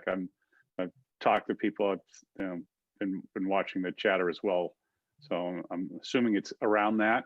Yes. Last we talked with Dr. Doherty, the 3 feet question never came before the board because I think they had already went through the schools and they couldn't achieve it. So it never even came before us the last time to discuss it. So be curious to see, what he needs to bring to us this time in regards to that. Yeah, a lot of parents are talking about all the surrounding towns are able to get their kids in school, and why are we not? It was interesting. I was at another Zoom meeting last night I ran a committee at Atrius Health, which is a large healthcare organization. And they were talking about the fact that they had lost a lot of staff, non-clinical staff and some clinical, but mostly non-clinical. And one of the big reasons was that, parents just couldn't go back to work full time because their kids were on remote, 3 days on, 2 days off, 1 week on, 1 week off, and it was actually impacting them, and they'd love to come back to work, but they couldn't. And so I'm sure this is in part where this push is coming from. And in the state guidelines, didn't they say that 3 feet was okay? I think we and many other towns said, no, we want to be 6 feet, but I think the guidelines did suggest I think that. Desi, I'm sorry. Go ahead.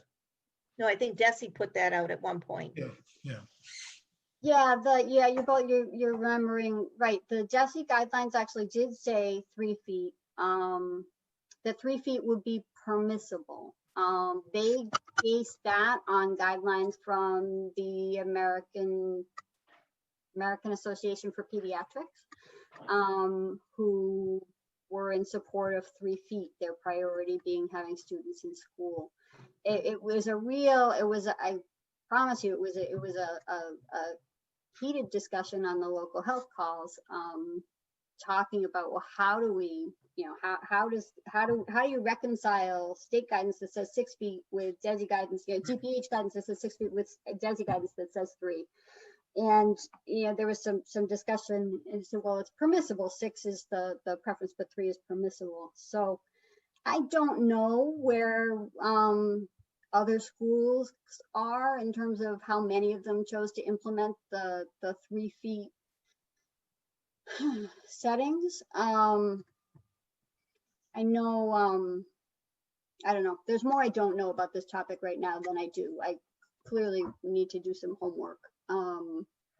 It's just going to add Dr. something. Doherty is always welcome to come and speak to us if he wants to raise it, and much better for him to give us a heads up that this is a topic we ought to be considering, so that we can speak to it with him.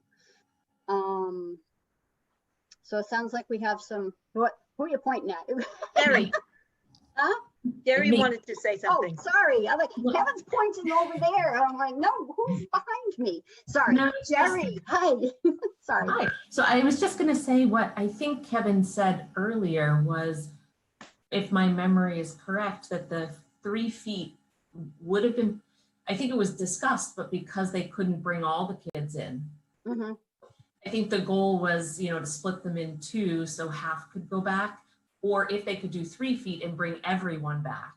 Mhm. They have been under consideration, but that wasn't possible for some Right. reason. So you'd still have to have some kids remote.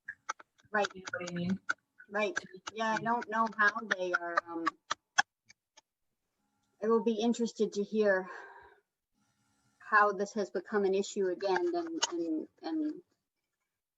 And then, of course, we have the teachers. Right. Mm. Their comfort level. Carrie? Laura. I can't Don't see you, forget- Laura, so thank you for speaking up. Sorry, don't forget, I don't want to change conversations, but the press release. Yep, no, I just forwarded that to everybody on the board because that's coming up Oh, next. They got it. Yep. Oh, well. No, I sent that out earlier. Yeah, so I just sent it to not knowing, not sure. I just sent it to everybody as a, hey, here it comes. Thank you, Laura, though. Okay. Okay, so a little bit of, research so that we're clear on what the DESI guidance said and what the DPH guidance said, and ready to hear Dr. Doherty's questions, I guess. Okay. So then under communications for COVID, we have a couple of things. There's Halloween and there is, and there's the draft press release. So Halloween, I've continued to work with Jane Wellman, and Command weighed in as well. And there's a graphic that's been released, and I'm realizing that we didn't forward it. Hang on. So the discussion, it's posted on the website now. That's what she says. The discussion was about, we said we want to follow CDC guidance, right? That we were not going to say don't trick or treat, but the CDC guidance says that trick or treating is a high risk activity, and there are other ways to observe the holiday.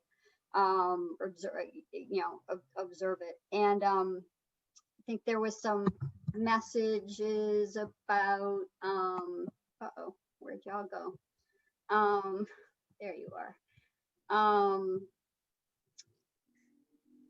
There's some messaging about alternate activities that are, moderate risk and higher risk. Thanks to the town manager for catching and making sure we emphasize that people ought not be going out in the neighborhoods if they don't feel well, that people need to stay home if they have any symptoms. And, that folks who are concerned about their own exposure risk should feel free to skip Halloween, like election night, like election day, sorry, Halloween night is going to be different this year. So it's kind of a permission to, for folks who felt like they're at high risk and don't want to give out candy to that's okay. Don't do it. We're not encouraging people, but we're also not saying no, because there's not really a way to say no anyways, right? Right. So I'm sorry, I am now trying to forward something and trying to check a chat message, and I am right. So Right, did I roll over something, Paula, or are we set with recreation permits? That's all? Yes, covered? we're good. Okay, were there many? Not a whole lot. It was Okay. very manageable. Okay, And Laura was real good about, Yeah, I just wanted to double check about the town forest because I'm getting copied on those, but I'm not sure. So there's lots of like scouts and that kind of thing. You Right. guys are processing all of that as well? yeah, there was just one that we had to cancel because 2 troops were going to be there at the same time, which would bring the limit of people, make it twice what is allowed. So we had to reject one. So they have to either reschedule or something like that. Right, Laura? Correct. The other, how many was it? 6, I think it was, out of 7 we approved. so the town forest has kind of been rolled into the process along with others, because that was, it was an outlier. It was kind of a new, a new requesting thing that we wanted to make sure and get rolled in. That was happening just as I kind of stepped off of that piece of work. But it sounds like they are forwarding you requests and you are Yes. able to review them and address them timely. Yes. Is the camping on October 17th, has that been approved? Laura, can you speak to that? I don't have it right here. Yes, wait a minute, which one was the one? Hold on, I gotta check. I think it just came through maybe the day after the holiday on Tuesday. I felt like there was a rapid fire of, I think that might be the one that got rejected because there was That is- this other thing going on at the same time.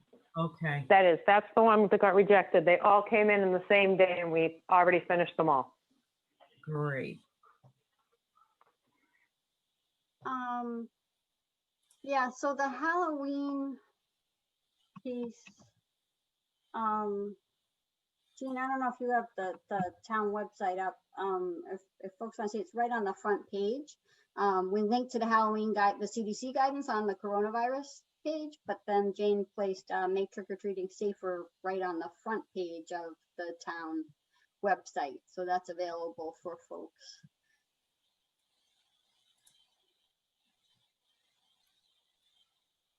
Yeah, this came out great too. It's very simple. Yeah. To the point. We worked to do that because as we discussed, the CDC guidance is pretty complex. So we started with it and said, okay, well, how can we switch this to make it so do this, don't do this, really trying to make the simple message. So I'm glad that you liked it. Thank you very much to Jane for the work she did on it. And I hope everyone will just be safe and keep doing the good things. One of the best ideas I've heard so far is that I think someone plans to put up a couple of tables out on their front lawn and have like a little baggie of 3 of pieces of candy and just kind of leave them there and allow a kid to just walk up and grab them and go. Yep. That to me seems like a really good idea for the kids to be able to still, kind of feel like they're getting that trick or treat interaction, so to speak. Yep. And not be near people and not be reaching into a communal bowl of some kind, Yes. Yes. So that one I've heard out there, so I thought it was a good idea. Yeah, I heard of somebody sticking things like lollipops in pumpkins so that they can just grab one and go. Oh, cute. Yeah. Stuck them in the pumpkin so that they just That's a great grab idea. and go. That's great. I really appreciate people are really being thoughtful about it and creative, and that's great. That's nice. So Halloween and safe voting is already on the website. There was nothing to change from that work we had done, so that's set. So then the other piece for communications is Paula was kind enough to work on a draft press release for us, and I know now that Laura, when she sent it along, sent it to everybody. Of course she did. I don't know if folks have had an opportunity to review it, if we want to discuss, or if we want to do some offline edits and return. What's the will of the board? I'm conscious of time too, so. I think maybe we could just give feedback to Paula and Jane on, comments and because I think wordsmithing it here is gonna take a long Yeah, time. that gets painful. Yes. I agreed. Yeah, no. We did our share of wordsmithing last week. I think we're Right. good for wordsmithing for a little while. I'm sorry, did you say you're gonna give comments to Laura? To Jane, Oh, to Jane, To Jane, Jane Wellman. who should we give, to Paula and Jane? Is that, You can't give them to Paula because then you Oh. have, and we're conferring.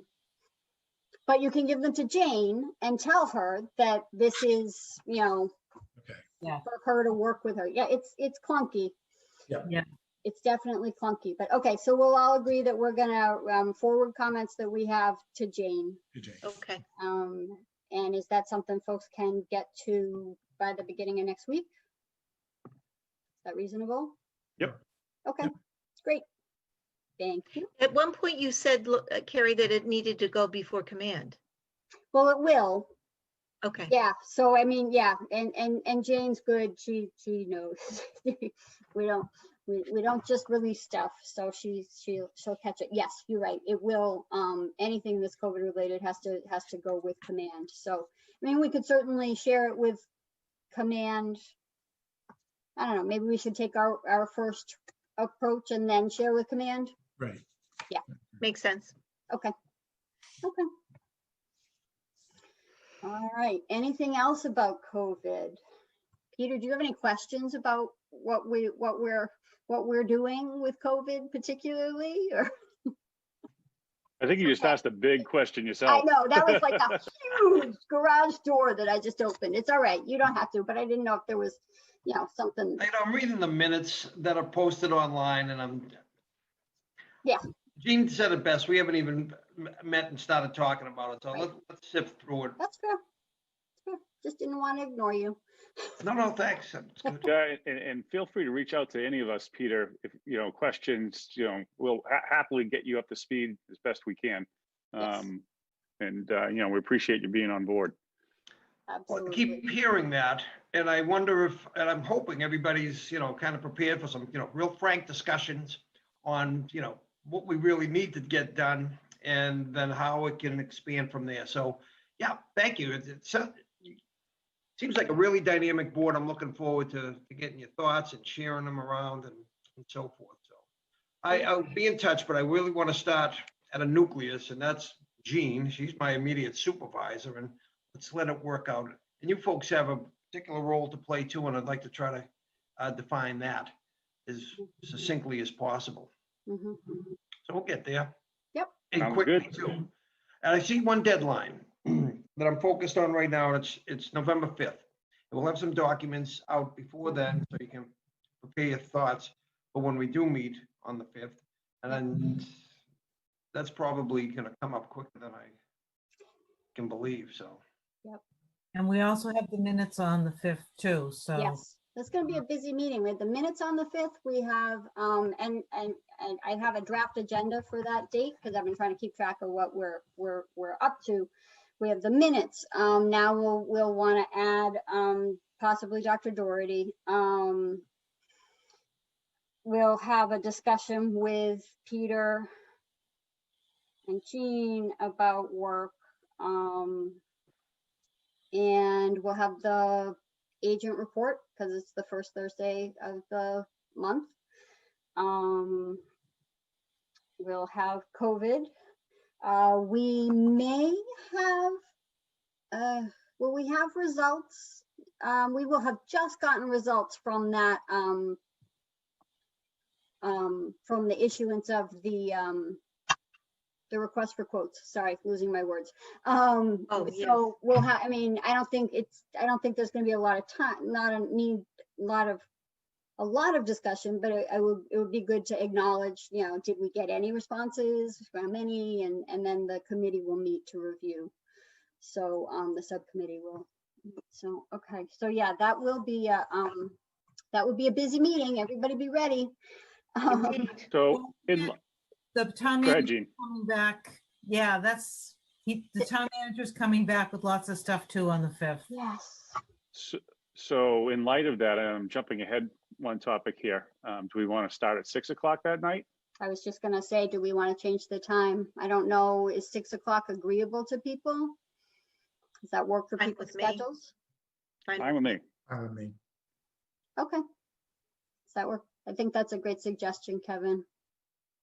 Thank you. And I'll try and get those minutes. I'm about halfway done with the next round of them, so I'll Yep. get the minutes off to you, email them off to you. I'm shooting for having something certainly a week in advance of the meeting. Mhm.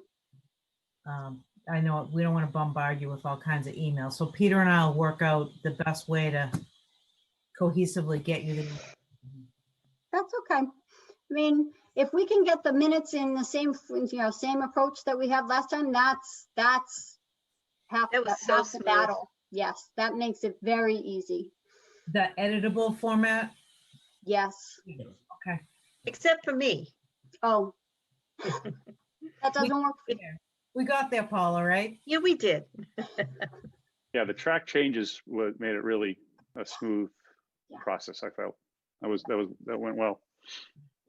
And if the thumb drive works better, I'm happy to do that. If that's Yes. gets the email chaos, Mhm. that would be, now I know my route.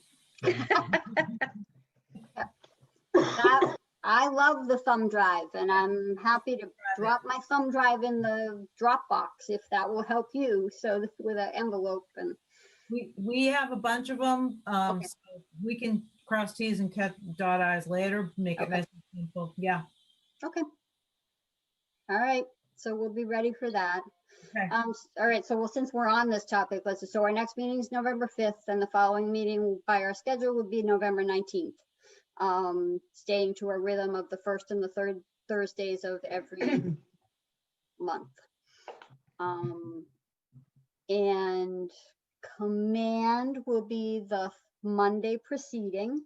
I continue to be more than willing to attend command, except I just had that one. It was scheduled at a funny time because of the holiday. It was scheduled for a Tuesday afternoon, so that was my conflict. I'm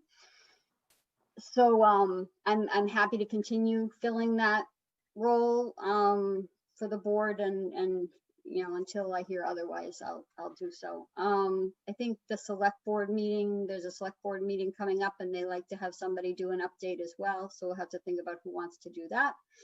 If any of our newer members want to, or I can do that too. I'm used to it. But it might be, we can talk about that. I'm happy to do it if you want. I just need, someone to brainstorm, the bullet points with me. Right. Do they have is there a meeting coming up next Tuesday? I believe so. Am I off schedule, Jean? I think I haven't heard, but Bob was saying that he thought they might do one on Monday. Oh. Yeah, I Okay. haven't heard anything. I think that's a me. Okay. So the only problem with that is for Paula is, We don't have to be time on to your own brainstorm. after we all get out of here tonight. Right. Yep. You can't talk to us. So, Yeah. We might have some updates for that select board that won't require too much brainstorming. There's so much going on. right. I mean, they just asked for a 2-minute update. I am happy to, sorry? I was mixing command up with select board. Yeah, no, command, yeah. The select board asked for Mark asks, Chairman Doxer asked for a 2-minute update. I am happy to do this next one and then pass it off. If there's if just for interest of time, because I know we're at 9 and we're not quite done yet. But That if probably somebody makes a else whole lot wants of to sense, take it- Carrie. I mean, you Yeah. know Okay. all the big hit points from to give them from the last couple of weeks with us. So that would make a lot of sense. Okay, Is that And then we agreeable should, to if we're gonna everyone? have, if we're gonna have people switch off, should really maybe think about putting it on the agenda for us to Yes. carve some time to do this, you know, to have a discussion, to give talking Yes. points Right, about what the Right. board wants conveyed. Obviously, you know, Halloween, Peter's hiring, Yep. the press release, there's gonna be, you know, a good amount that you have for this Yep. coming one, which is good. Yep. Okay. Anything else about schedule or agenda before I move us? Okay, so moving backwards slightly, thank you for your patience. To reorganization, we are now at a full complement and we have 3 full members and 2 associates, yay. We do not have a chair because we did not have that full complement 4 times. So I have, in the role of vice chair, been acting as chair. So now we have the opportunity to fill the vacancy for chair. Is there anyone that wants to make a nomination? Is there anyone that wants to talk about that? Or is there anyone that would like to make a nomination for chair? I would like to nominate Rick, and I would not like to be the chair.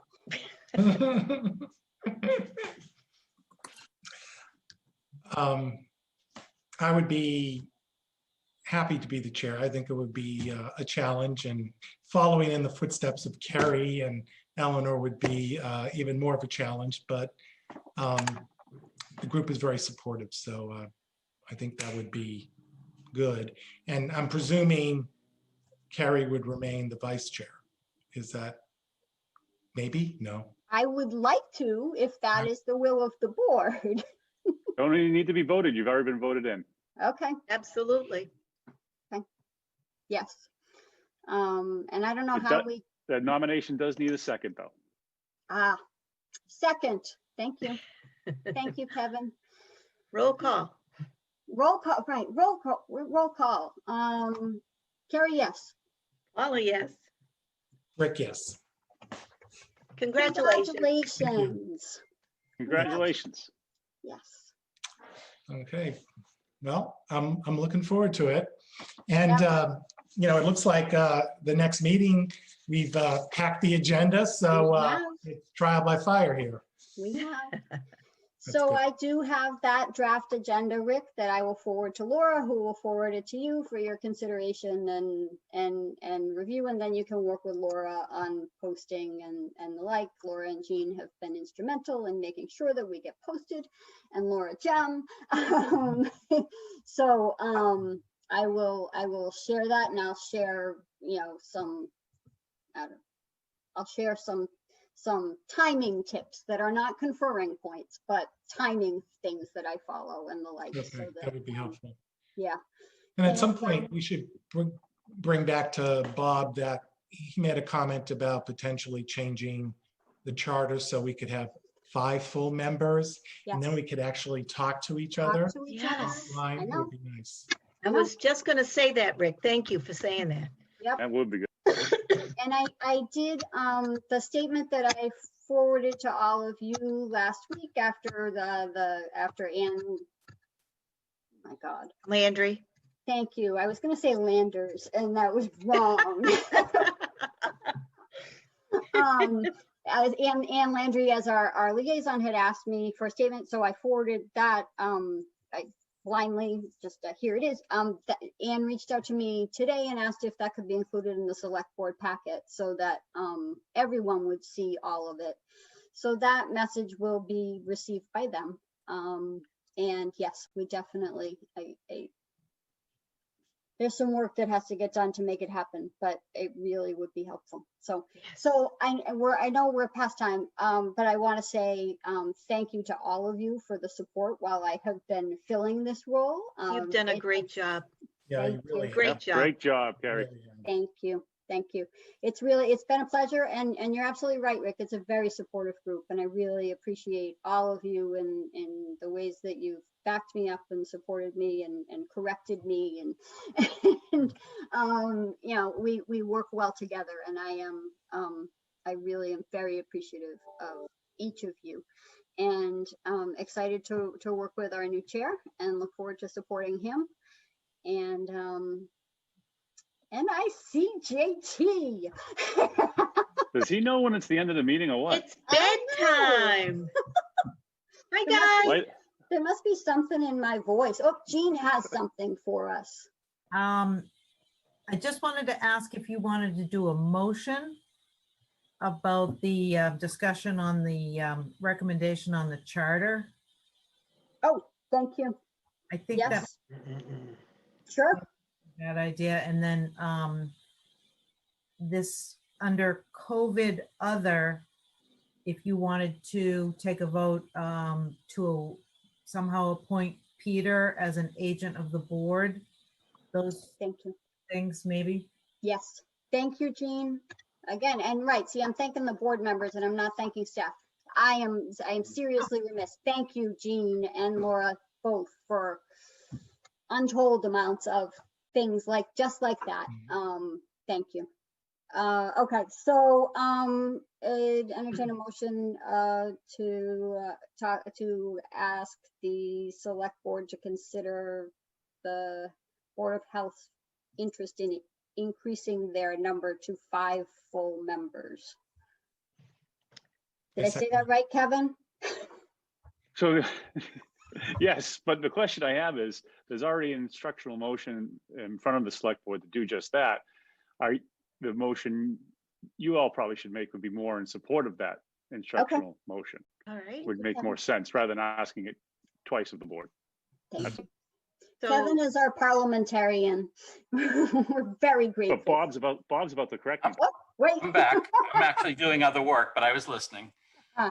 You're certainly free to make any motion you want, but just so you know, that request has been forwarded to the bylaw committee, which would be the appropriate place. So they're aware of it, but maybe a vote by the board can help spur that on. There's certainly no problem with that. I am happy with belts and suspenders if it will motivate anybody to, if it might motivate anyone, I think that makes sense. Do others And agree? just so the board understands, this is a complicated process. Yes. I don't think it's possible for next spring. I'm not 100% sure about that. But I believe this will require a vote of the town, and we have to deliver the charter physically to every home. That's what we did previously. So it's a complicated process, not an easy one. I know how to do deliveries. Jean knows how to do deliveries. I'll help. I'm making light. I know it's more complex than that, but Well, let me join in and say that's one way you can learn the communities, There There you you go. go. the neighborhoods. there you go. There you It's a go. great idea. Kidding us. Yeah, yep. The board is definitely willing to put some skin in the game on this issue, and put in some sweat equity. Okay, so, Kevin, do you want to say what you said so wisely? Oh, Make a motion, someone will just have to move it after me. Make a Yeah. motion to support the instructional motion that is before who'd you say was before, Bob? Before the bylaw committee in regards to making the Board of Health a 5-member board, voting member board. Can I say so moved? yes. Second, Roll call. Carrie, yes. Paula, yes. Rick, yes. Okay. And I know that our associate members don't have a vote, but can I ask, well, would either of you be in support of that action? Yes. I'm very supportive. Great. Thank you, just for the record. Okay, And then and then, yeah, we want to make a motion to appoint Peter Miranda as, is it interim health director or is it interim health director? so his title is interim health director, but what we're talking about is an appointment under Mass General Law, Chapter 111, Section 30, to be appointed as a health agent for the community. And that's what we want to do. So I know that thanks to a little research and backup that multiple agents is appropriate. I think that makes a lot of sense that Peter have that authority. So it would be, I'm going to make a motion to appoint Peter Morandi as a health agent for the board pursuant to Chapter 111, Section 30, and to be equipped with all the powers and responsibilities of a health director in the community. Here a second. I second that. Okay. Roll call. Carrie, yes. Paula, yes. Rick, yes. Excellent. Thank you for the vote of confidence. Gene, I'll talk to you before Monday. I guess tomorrow's town hall's closed. Townhouse closed. Yeah. Oh, you're muted, Jean. I hate to say this on public, but I'm never closed. Yes, it's never closed. And I'm sorry, I'm going to give our associate members a chance. I don't know if they want to say anything about our appointment through that or not. That's fine. Our appointment of our new health agent. Very supportive. Yep, very Glad supportive. to have Peter on board. Yep, I feel the same. Thanks, folks. Okay. All right. Unless there is other business, I would accept a motion to adjourn. So moved. Second. We are adjourned. Good night, everybody. Good night, Mr. Chair. Thank Good you. night. Good night. Thank you all for Dean, being I'll be here. in touch. Bye. Thanks, folks. Good night. Bye, Good Peter. night. Good night, Laura. Thank you. We'll talk over the weekend. Okay. Good night. Thank you. I'm around on Fridays, so is there midday something? Is that, well, we'll Let's make a date right now because I do have kind of a schedule tomorrow, but how about at 1 o'clock? Are you available? I will call you on, is it possible to do it, or I have a 1:30, so I'll be in the car. I could do it like 12:30. it could be tight, but I'll make a point of calling you at 12:30. What about later? 2 o'clock, I'm gonna be taping something Okay. that it's gonna require all, but after, that won't take an hour. Yeah, I should be fully free by like 12:30. Let's go with the 12:30. 12:30. We'll make it work. Okay. Let me just have for quick reference your number. I don't know if everybody's offline here, but Can I give it to you in the chat? you can send it anywhere you want. If you don't want to do it like this in case we're live. Can you see Yeah. the chat?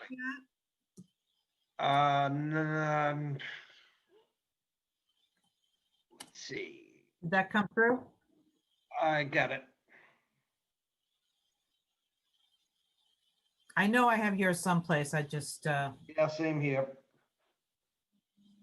1:30 tomorrow, Gene. This is it's gonna be okay. We'll get it together. 12:30 we said, right? Yeah, Yeah, talk to you then. this is gonna be good. I know. We'll work it out.